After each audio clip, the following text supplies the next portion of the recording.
Imaginez que vous entrez dans une boulangerie et que vous sentez l'odeur du pain frais, des croissants et des brioches. Vous avez envie de tout goûter, n'est-ce pas? C'est exactement ce que vous devez faire ressentir à vos visiteurs sur votre site Web. Et pour cela, il y a un élément clé, le pied de page. Le pied de page est la dernière chance que vous avez de convaincre vos visiteurs de devenir vos clients, de les fidéliser et de les inciter à revenir. Dans cette vidéo, je vais vous apprendre les 3 astuces pour créer un pied de page qui donne fin à vos visiteurs. Et vous allez voir la page d'accueil que nous allons créer ensemble, étape par étape, dans cette série de vidéos. Vous êtes prêts? Alors, allons-y!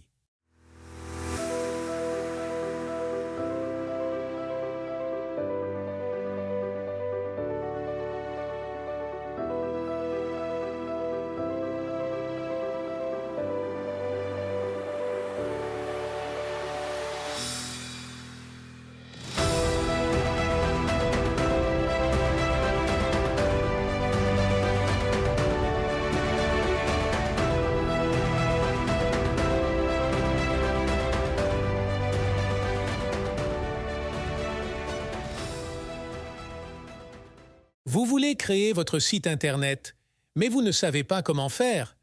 Ne vous inquiétez pas, j'ai la solution pour vous. Mon guide sur mesure qui vous fournit des éléments personnalisés selon votre domaine et vos attentes. Vous y verrez des images de bannières, des noms accrocheurs, des logos, un schéma de page d'accueil, une palette de couleurs, des polices de caractères et des trucs et astuces pour optimiser votre site. Ce guide est une occasion à saisir, car je vous l'offre gratuitement de temps en temps. Il y a une nouvelle offre qui va bientôt sortir, mais dépêchez-vous, car elle est limitée à quelques privilégiés. Pour ne pas la rater, abonnez-vous à ma chaîne et activez la cloche. Et si vous voulez un devis gratuit et sans engagement, contactez-moi sans attendre. Maintenant que vous avez vu l'importance du pied de page, je vais vous donner 3 conseils pour le réussir. Ces conseils sont basés sur les bonnes pratiques du web design et sur les exemples des meilleurs sites de boulangerie. Le premier conseil est de simplifier votre pied de page. Il ne faut pas surcharger votre pied de page avec trop d'informations ou de liens. Il faut se concentrer sur l'essentiel, votre logo, vos coordonnées, vos réseaux sociaux et éventuellement un menu simplifié ou une newsletter. Un pied de page simple et épuré est plus facile à lire et à utiliser pour vos visiteurs.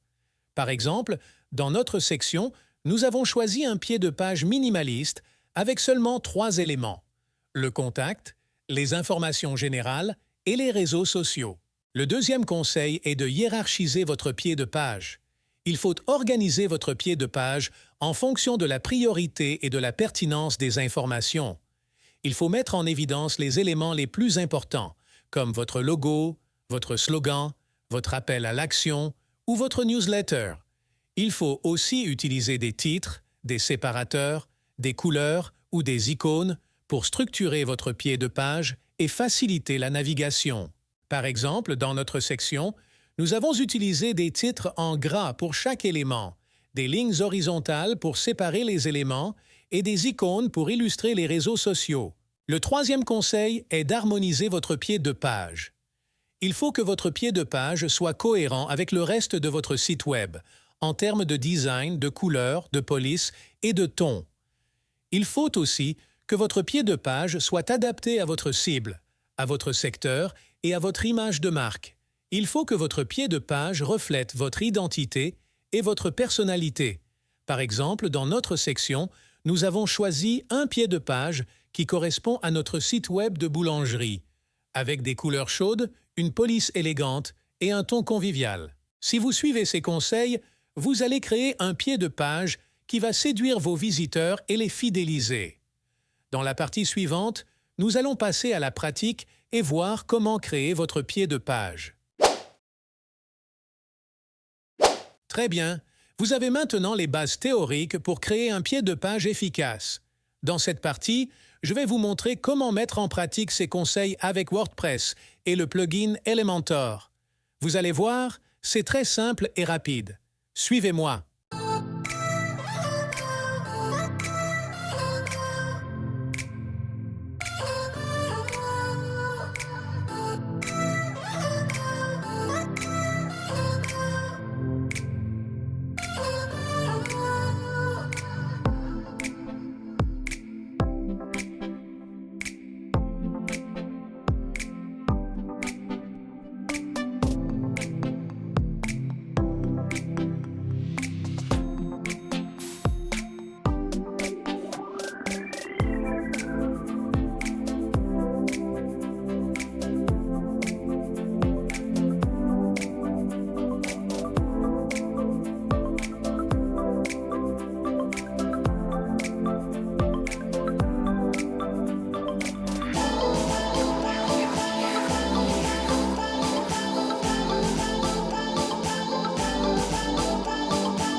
Voilà, vous avez terminé la création de votre pied de page avec WordPress et Elementor. Vous pouvez voir le résultat final sur votre site Web. C'est magnifique, n'est-ce pas? Vous avez réussi à créer un pied de page qui respecte les 3 conseils que je vous ai donnés: simplifier, hiérarchiser et harmoniser. Vous avez ainsi créé un pied de page qui va attirer et fidéliser vos visiteurs. J'espère que cette vidéo vous a plu et que vous avez appris quelque chose d'utile. Si c'est le cas, n'hésitez pas à liker, à commenter et à partager cette vidéo avec vos amis. Et si vous voulez voir d'autres vidéos sur la création des sites Web, abonnez-vous à ma chaîne et activez la cloche de notification. Je vous retrouve très bientôt pour la prochaine vidéo. Merci de m'avoir suivi et à bientôt.